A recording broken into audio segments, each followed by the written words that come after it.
안녕하세요, 옆집 아저씨입니다. 2025년 기초연금 최종 인상액이 확정 발표되었습니다. 그동안은 대략적인 인상금액으로 설명드렸는데요. 오늘은 확정 발표된 기초연금액을 정확히 알려드리고 재산, 소득, 현금, 예금 등이 어느 정도까지 있으면 기초연금을 받을 수 있는지도 알려드리고 변경되는 국민연금 연계 기초연금 감액 기준도 정확한 금액으로 알려드릴 테니까 반드시 확인해 두시기 바랍니다. 올해는 1960년생인 경우는 본인의 주민등록생일 전달부터 신청하시면 됩니다. 65세 이상인 분들 중에서도 그동안은 탈락해서 못 받았더라도 오늘 내용 확인하시고 꼭 신청해 보시기 바랍니다. 오늘 영상도 끝까지 보시면 분명 도움되니까요. 좋아요 꾹 한번 눌러주시는 것 잊지 마세요. 자, 바로 시작하겠습니다. 2025년 확정 발표된 기초연금은 단독 가구는 최대 34만 2,510원을 받고요. 부부 가구는 최대 54만 8,020원을 받는 것으로 최종 확정 발표되었습니다.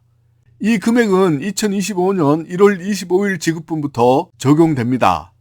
그리고 이와 함께 국민연금 연계 기초연금 감액 금액도 변동되는데요. 기준연금액 34만 2,510원에 150%인 정확히 51만 3,770원 이상을 받으면 기초연금이 소득재산과는 상관없이 제일 먼저 감액됩니다. 그러므로 2025년에 최대로 감액되는 금액은 기초연금의 50%까지인 17만 1,260원까지 감액될 수 있습니다. 국민연금 받는 금액에 따른 감액 금액은 60만원 정도 받으면 대략 5만원, 64만원을 받는다면 대략 5만 7천원, 70만원을 받는다면 6만 7천원, 80만원을 받는다면 7만 9천원, 85만원을 받는다면 8만 6천원, 90만원을 받는다면 9만 2천원, 100만원을 받는다면 9만 7천원, 150만원을 받는다면 13만원 정도 감액이 예상됩니다. 금액은 차이가 날 수도 있습니다. 그런데 2025년에 국민연금 월 평균 수령액은 67만원이므로 국민연금으로 이 금액을 받는 분들은 대략 6만원 전후로 기초연금이 깎인다고 생각하시면 됩니다. 그래서 2025년 기초연금 기준액이 1인당 34만 2,510원이라고 하지만 국민연금 때문에 감액되어서 실질적으로 기초연금으로 받는 평균 금액은 대략 28만원가량 된다는 겁니다. 기초연금을 계산할 때는 재산, 소득, 현금, 예금, 근로소득 모두 평가해서 계산하고요. 부채가 있으면 공제해 드립니다. 부채로 인정되는 경우는 금융기관의 대출금, 주택연금, 전세보증금 등인데요. 전세보증금의 경우는 해당 부동산의 시가표준액의 50%까지 공제됩니다. 부채로 인정받을 수 없는 경우는 카드 회사에서 받는 단기대출, 마이너스 대출, 사채 또는 가족이나 개인 간의 임대보증금 등의 부채 등은 부채로 인정받을 수 없습니다. 다만 사채이지만 법원에서 인정된 사채는 부채로 인정받을 수 있습니다.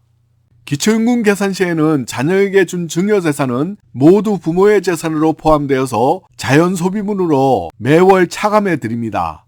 자연소비분으로 빼주는 금액은 단독 가구인 경우는 매월 251만 2천원을 빼주고요. 부부 가구인 경우는 매월 304만 8천원을 자연소비분으로 인정해주고 매달 차감해줍니다.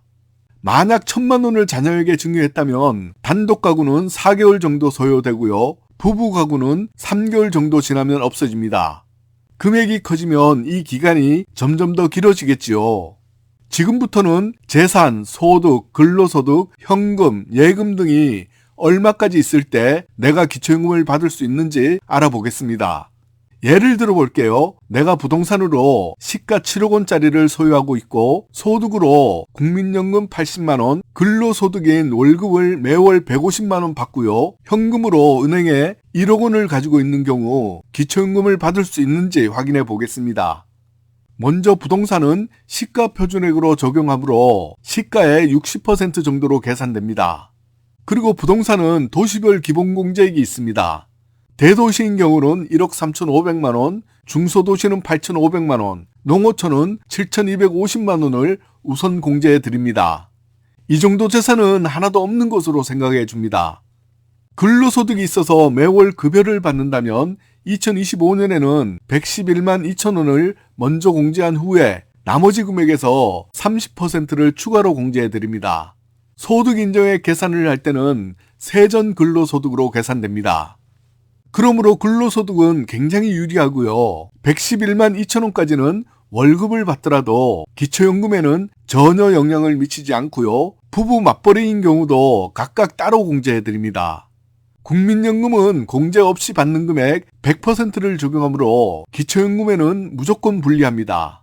그리고 이렇게 소득 인정액 계산에서도 불리하지만 국민연금을 51만 3,770원 이상을 받으면 소득 재산과는 상관없이 무조건 기초연금이 제일 먼저 감액됩니다. 그리고 금융소득은 2천만 원을 공제해 드립니다.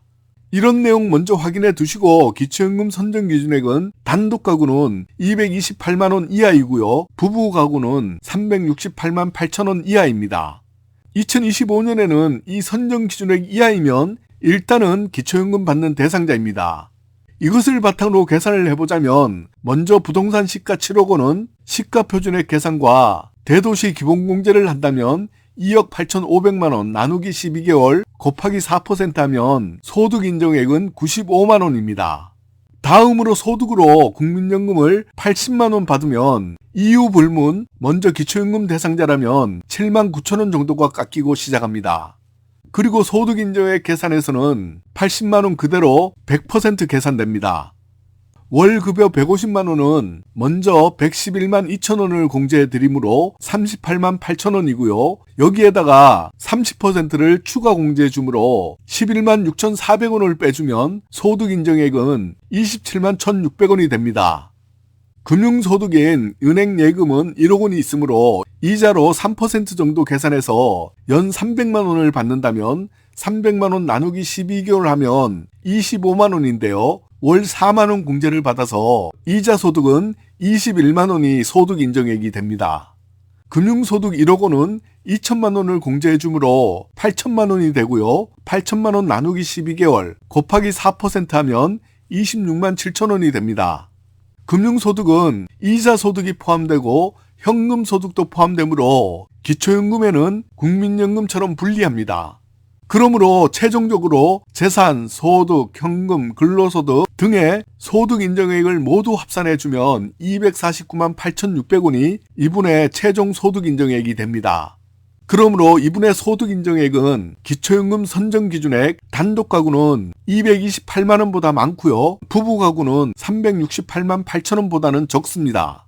이런 경우는 단독 가구라면 탈락이고요. 부부 가구인 경우는 최대 54만 8,020원을 받을 수 있는데 국민연금을 80만 원 받으므로 7만 9천 원 정도가 먼저 감액되고 소득 역전 방지 제도도 적용된다면 49만 9천 원 이하로 받을 수 있을 것 같습니다. 단독 가구인 경우는 다른 재산은 그대로이고 국민연금을 80만 원이 아니라 51만 원 이하로 받는다면 감액이 한 푼도 안 되고 34만 2,510원을 전액받을 가능성이 많습니다. 만약 예를 들은 분이 단독 가구라면 기초연금 받는 것이 더 유리하다면 근로소득보다는 금융소득을 조절하면 기초연금을 받을 수 있을 가능성이 많습니다.